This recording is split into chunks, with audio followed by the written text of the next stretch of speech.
Hi friends, welcome to Darshan Vasu's kitchen. இன்றைக்கி நம்ம கிச்சனில் சூப்பரான ஒரு ரவா தோசை தாங்க பார்க்க போகிறோம்.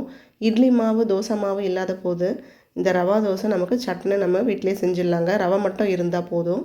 இது இப்போ எப்படி செய்கிறதுன்னு பார்க்கலாம். நான் 2 பெரிய வெங்காயம் பொடியாக எடுத்து நறுக்கி வச்சுருக்கிறேன்.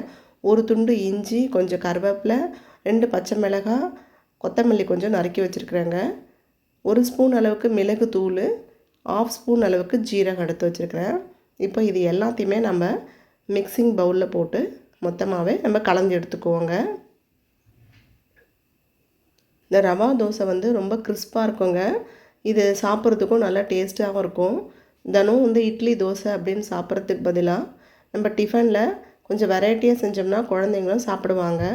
இந்த மாதிரி இந்த ரவா தோசை, பயறு தோசை இந்த மாதிரிலாம் ஆல்டர்னேட் டேஸில் நம்ம செஞ்சு கொடுக்கலாம் குழந்தைங்களுக்கு.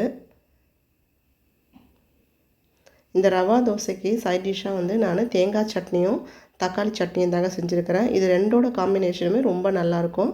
நான் இப்போ 1 கப் அளவுக்கு ரவை எடுத்துருக்குறேங்க. 1/2 கப் அளவுக்கு அரிசி மாவு, பச்சரிசி மாவு எடுத்துருக்குறேன். 1/4 கப் அளவுக்கு மைதா மாவு எடுத்துருக்குறேங்க. இப்போது இந்த எல்லாத்துக்கும் தேவையான அளவுக்கு உப்பு சேர்த்துக்கலாம். உப்பு சேர்த்து தண்ணியை கொஞ்சம் கொஞ்சமாக எடுத்து நம்ம கலந்துக்கணுங்க. நம்ம எந்த கப்பால் மாவு எடுத்துருக்குறோமோ அந்த கப்பில் 4 கப் அளவுக்கு தண்ணி பிடிக்குங்க. இந்த மாவு நல்லா தண்ணியாக நீர்க்க இருக்கணும். இது எல்லாத்தையும் கலந்து விட்டு நம்ம ஒரு 15 நிமிஷத்துக்கு ஊற வச்சு எடுத்துக்கணுங்க. அந்த ரவெல்லாம் ஊறி இருக்கணும். அதுக்கப்புறம் கடைசியாக 1 கப்பு, 3 கப்பு ஃபஸ்ட்டில் சேர்த்துக்கணும். 1 கப்பை கடைசியாக சேர்த்து நம்ம கலந்து நல்லா நீர்க்க விடணுங்க.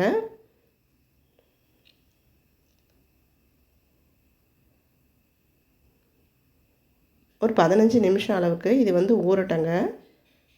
ஊறிடுச்சு. இப்போ நம்ம தோசையை தவாவில் ஊற்றிக்கலாங்க.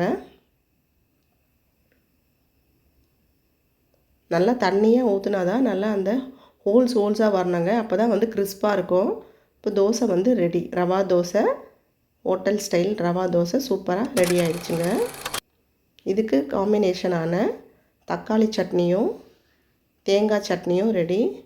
இந்த டிஷ் உங்களுக்கு பிடிச்சிருந்ததுன்னா லைக் பண்ணுங்கள், கமெண்ட் பண்ணுங்கள், ஷேர் பண்ணுங்கள். பாய்.